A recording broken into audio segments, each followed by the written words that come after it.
My fellow Americans, my name is Don Mitchell. I'm running for President of the United States. Now, I'm not a wealthy man, which is why my advertisement is here on YouTube and Facebook. But let me just state, first of all, that I am not a Democrat, I am not a Republican, I'm not affiliated with the Independent or Tea Parties. Let's just say I'm an antagonist. I intend to stir shit up.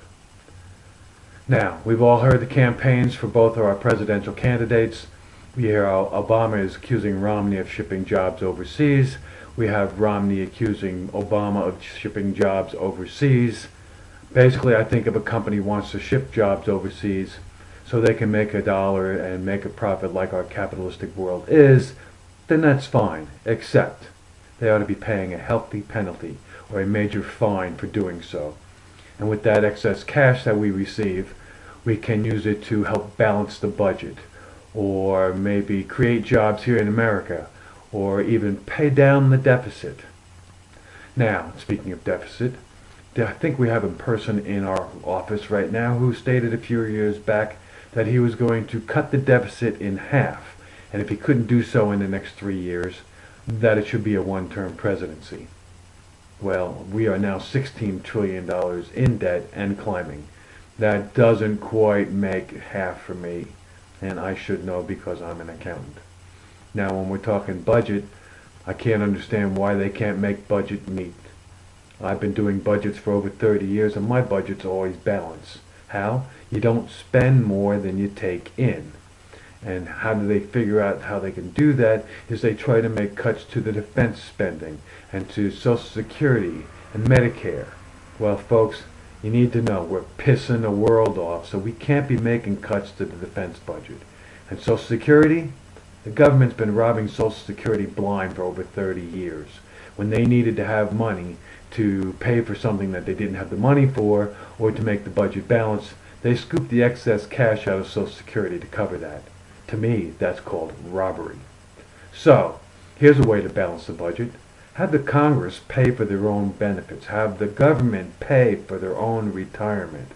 Have them take a cut in pay. That ought to help balance the budget.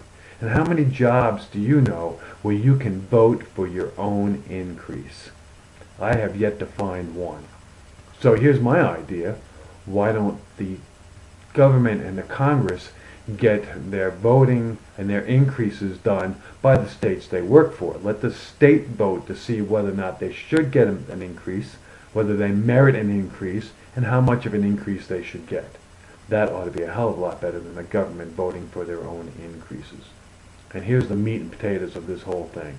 74% of the United States population did not, let me repeat that, did not want Obamacare, and yet it passed.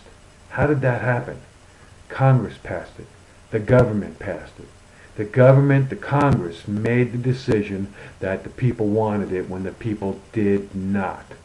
Okay? I am tired of a government of the government, by the government, for the government. We need to get back to our roots, where our forefathers wrote it into the Constitution of the United States that we are a government of the people, by the people, for the people. That is where we need to be. We need to clean this Congress out. We need to clean this government out and get it back to the people. We are a democratic country, folks, a democratic country where we vote for what we want, not Congress. So that is my stand. My name is Don Mitchell. I'm running for President of the United States, and yes, I approve this message. Thank you. God bless America.